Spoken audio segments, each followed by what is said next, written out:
নমস্কাৰ বন্ধু বান্ধৱীসকল, পুনৰ স্বাগতম জনাইছোঁ অন্য এটা ভিডিঅ'ৰ মাধ্যমেৰে মোৰ চেনেললৈ। বন্ধু বান্ধৱীসকল, আজি কথা পাতিম ধাৰ সম্পৰ্কত, অৰ্থাৎ ধাৰ কেনেকৈ পৰিশোধ কৰিব পাৰি, বা যদি আপোনাৰ ধাৰ পৰিশোধ আপুনি ক'ৰবাত ঋণী হৈ আছে বা ক'ৰবাত আপোনাৰ ধাৰ আছে, কিন্তু সেই ধাৰ আপুনি লৈছে হয়, কিন্তু পৰিশোধ কৰিবলৈ বা সেই ধাৰ মানুহজনক ঘূৰাই দিবলৈ যাৰ পৰা লৈছে, মানুহেই হওক বা নতুবা কোনো অনুষ্ঠান হওক, বেংক চেংক এনেকুৱা কিবা অনুষ্ঠানৰ পৰাও যদি ধাৰ লৈছে, ধাৰ লৈ পেলাই আপুনি এতিয়া কি হৈছে, ধাৰটো মিলাব নোৱাৰা হৈছে, কোনোপধ্যেই মাহটোৰ ভিতৰত আপোনাৰ ধাৰৰ পইচাখিনি দিবলৈ মিলি নাহে। যদি এনেকুৱা অৱস্থা হৈ আছে বন্ধু বান্ধৱীসকল, তেতিয়াহ'লে মই আপোনালোকৰ কাৰণে এটা সামান্য উপায় লৈ আহিছোঁ। এই উপায়টো যদি আপোনালোকে আপোনালোকৰ দৈনন্দিন জীৱনত এবাৰ কৰি লয়, তেতিয়াহ'লে কি হ'ব, আপোনালোকৰ এই ধাৰৰ সমস্যাৰ পৰা, এই ঋণৰ সমস্যাৰ পৰা আপোনালোক মুক্ত হ'বলৈ সক্ষম হ'ব। এক প্ৰকাৰ ক'বলৈ গ'লে অতি সহজতে মুক্ত হোৱাৰ বাট আপোনালোকে বিচাৰি পাব এই উপায়টো কৰি লোৱাৰ পিছতে। তো বন্ধু বান্ধৱীসকল, উপায়টোৰ বিষয়ে সমস্ত ক'ম, কাৰ উপায়, কি উপায়, কেনেকৈ কৰিব লাগে, এই সকলোখিনি ক'ম। কোৱাৰ আগতে বন্ধু বান্ধৱীসকল সামান্য অনুৰোধ, যোনে এতিয়ালৈকে মোৰ এই চেনেলটো ছাবস্ক্ৰাইব কৰা নাই, অনুগ্ৰহ কৰি চেনেলটো ছাবস্ক্ৰাইব কৰি ল'ব। আৰু ভিডিঅ' শেষ হোৱাৰ পিছত মোৰ ভিডিঅ'টো যদি ভাল লাগে আপোনালোকৰ এটা লাইক আৰু শ্বেয়াৰ কৰি দিবলৈ নাপাহৰিব, কাৰণ মোৰ এই ভিডিঅ'টো যদি কাৰোবাৰ ওচৰত পোৱাও নাই আৰু সেই মানুহজনক হয়তো অত্যন্ত প্ৰয়োজন হৈ আছে মোৰ এই ভিডিঅ'টোৰ, আৰু তেতিয়া কি কৰিব, আপোনাৰ এটা শ্বেয়াৰে হয়তো মোৰ ভিডিঅ'টো সেই মানুহজনৰ ওচৰত প্ৰস্তুত কৰি দিব, আৰু সেই মানুহজনে মোৰ ভিডিঅ' চাই উপকৃত হ'ব পাৰিব, আৰু তেতিয়া কি হ'ব, আশীৰ্বাদ আপোনালোকে পাব বন্ধু বান্ধৱীসকল। তো ঠিক আছে, আজি দেৰি নকৰোঁ, ভিডিঅ'টো আৰম্ভ কৰি দিছোঁ। তো বন্ধু বান্ধৱীসকল, মই ক'বলৈ ওলাইছিলোঁ ধাৰ মুক্তি বা ঋণ মুক্তিৰ এটা উপায় হিচাপে। এই উপায়টো বন্ধু বান্ধৱীসকল আপোনালোকে কৰিব লাগিব 11 দিন, অৰ্থাৎ 11টা মঙলবাৰ আপোনালোকে কৰিব লাগিব।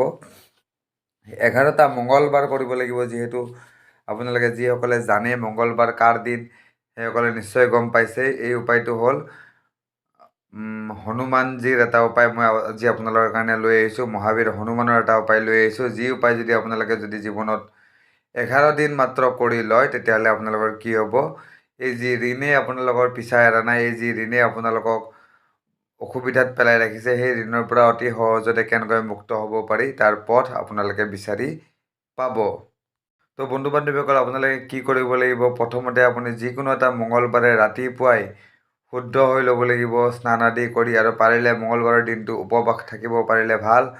যদি উপবাসে থাকিব নোৱাৰে, তেতিয়াহ'লে সেইদিনাখন নহৰু, পিঁয়াজ, মাছ, মাংস আদি যিবিলাক আহাৰ আছে, ৰজগুণী বা তমগুণী যিবিলাক আহাৰ আছে, সেই আহাৰবিলাক বৰ্জন কৰি সম্পূৰ্ণ নিৰামিষ ভোজী হৈ থাকিব, বা সম্পূৰ্ণ নিৰামিষ ভোজী হ'বলৈ চেষ্টা কৰিব। চেষ্টা কৰি পেলাই আপুনি কি কৰিব, ৰাতিপুৱাই স্নান আদি কৰি হনুমানজীৰ মন্দিৰত যাব, বা হনুমানজীৰ মন্দিৰত ৰাতিপুৱা যাব সময় নাপালেও আপোনালোকে গধূলিও যাব পাৰে, কোনো প্ৰব্লেম নাই।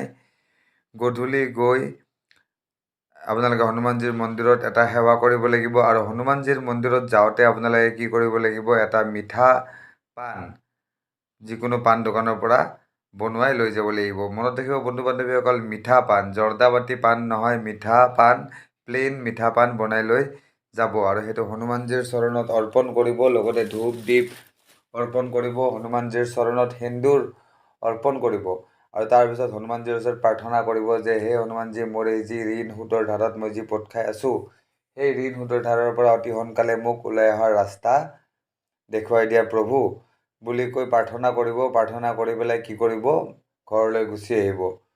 ঠিক আছে, ঘৰলৈ গুচি আহিব, আৰু ৰাতি সেই ঘৰলৈ গুচি আহি আপুনি থাকি যাব, আৰু একো কৰিব নালাগে, খালি মই কোৱা ধৰণে আহাৰ গ্ৰহণ কৰিব, ৰজগুণী তমগুণী আহাৰ গ্ৰহণ নকৰিব। আৰু যেতিয়া ৰাতি হ'ব, ৰাতি 11 বজাৰ পিছত আপুনি আপোনাৰ ঘৰৰ পূজা কক্ষত বহি ল'ব। পূজা কক্ষত বহি লৈ ধূপ দীপ জ্বলাই পুনৰ হনুমান চালিচা পাঠ কৰিব এবাৰ। এনেকৈ আপোনালোকে প্ৰত্যেক মঙলবাৰে কৰিব লাগিব, 11টা মঙলবাৰলৈকে। 11 নম্বৰ মঙলবাৰটো যেতিয়া পাৰ হৈ যাব, তেতিয়া আপোনালোকে কি কৰিব, 11 নম্বৰ মঙলবাৰৰ দিনা ৰাতিপুৱা যেতিয়া মন্দিৰলৈ যাব, তেতিয়া তাত হনুমানজীক পাণটো অৰ্পণ কৰাৰ উপৰিও প্ৰসাদ হিচাপে লাড্ডু অৰ্পণ কৰিব, আৰু সেই লাড্ডু যেতিয়া হনুমানজীৰ মন্দিৰৰ পৰা ওলাব, বুন্দিয়াৰ লাড্ডু, সেই লাড্ডু ভক্তৰ মাজত বা কিছুমান সন্যাসীৰ মাজত বা ঘৰত আহোঁতে মানুহক আপোনালোকে বিলাই থৈ আহিব, আৰু কিছু পৰিমাণে প্ৰসাদ হিচাপে ঘৰলৈও লৈ আহিব। চাব এই 11 দিনৰ যেতিয়া আপোনালোকৰ অনুষ্ঠান পূৰ্ণ হৈ যাব, মই কোৱা অনুসৰি 11 দিনৰ অনুষ্ঠান পূৰ্ণ হৈ যোৱাৰ পিছৰ পৰা আপোনাৰ যি ঋণ, এই ঋণ যদি আপোনালোকে এতিয়ালৈকে পৰিশোধ কৰিব পৰা নাই, এই ঋণৰ কাৰণে আপোনাৰ জ্বলা-কলা হৈ আছে, তেতিয়াহ'লে সেই ঋণৰ পৰিশোধৰ ৰাস্তা আপোনালোকে অট'মেটিকেলি আপোনালোকৰ আগত আহি যাব, বা ভগৱান হনুমানে সেই ঋণৰ পৰা মুক্ত হোৱাৰ ৰাস্তা আপোনাৰ আগত প্ৰস্তুত কৰি দিব। তো বন্ধু বান্ধৱীসকল, মই কোৱা এই উপায়টো অত্যন্ত সহজ উপায়। এই উপায়টো আপোনালোকে জীৱনত অৱলম্বন কৰি যিকোনো ঋণৰ পৰা, ডাঙৰতকৈ ডাঙৰ ঋণ ধাৰৰ পৰা আপোনালোকে মুক্ত হ'ব পাৰিব। তো আজিলৈকে ইমানেই বন্ধু বান্ধৱীসকল। আশা কৰিছোঁ উপায়টো আপোনালোকৰ কামত আহিব, উপায়টো ভাল লাগিব, ভিডিঅ' ভাল লাগিব। আৰু যদি ভিডিঅ' ভাল লাগিল তেতিয়াহ'লে লাইক আৰু শ্বেয়াৰ কৰিবলৈ নাপাহৰিব। তো আজিলৈকে ইমানেই, ধন্যবাদ।